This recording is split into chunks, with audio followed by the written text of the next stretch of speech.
Ce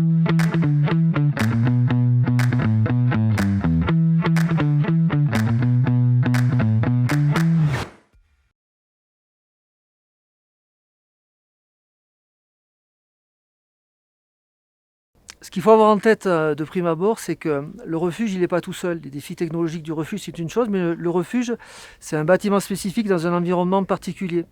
Et les deux sont en relation. La question se pose dès la construction, dès la conception du refuge. Et après, on va arriver aux équipements particuliers qui vont devoir gérer l'approvisionnement en eau, en électricité, en énergie, en chaleur.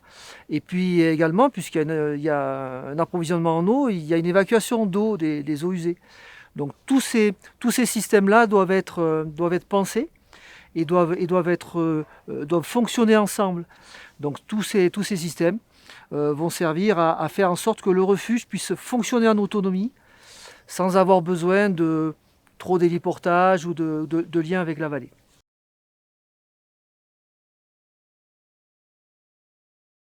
Ce qui m'a plu déjà, c'est la passion. C'est la passion des interlocuteurs, leur écoute. C'est-à-dire que j'ai eu quelqu'un qui a commencé par écouter et qui n'était pas là pour me donner une solution préconçue ou essayer de me vendre quelque chose. Il était à l'écoute. Pour moi, ça a été primordial. Ensuite, les solutions techniques de chez Distech sont des solutions qui sont faciles à appréhender pour le client final que je suis.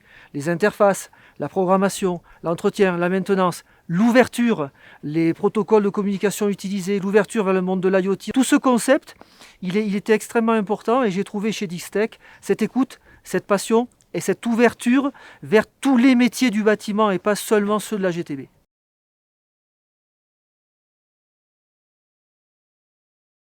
Effectivement, ici, c'est un site vraiment qui est peu conventionnel. C'est un site très particulier, par l'altitude, par l'isolement, on est relié à rien. Donc il faut qu'on fonctionne en autonomie.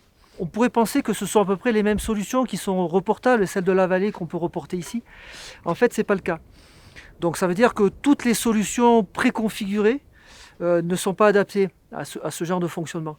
Ici, on avait besoin d'une solution totalement ouverte, qu'on pouvait programmer exactement comme on veut, qui soit très souple, avec une interface très conviviale et très simple à appréhender pour des personnes qui, à l'exploitation, ne sont pas des gens du monde de la GTB. Ça doit rester extrêmement ludique, presque pour eux. Et ça, effectivement, je pense qu'on y est arrivé.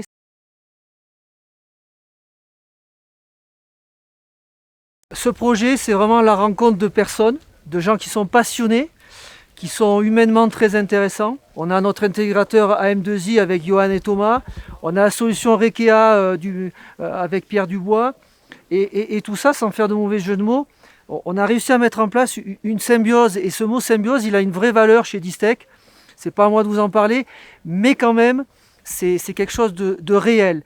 Et cette rencontre de tous ces talents, de toutes ces personnes, ça a fait qu'on a pu aller au bout de ce challenge ici parce que tout est plus compliqué ici.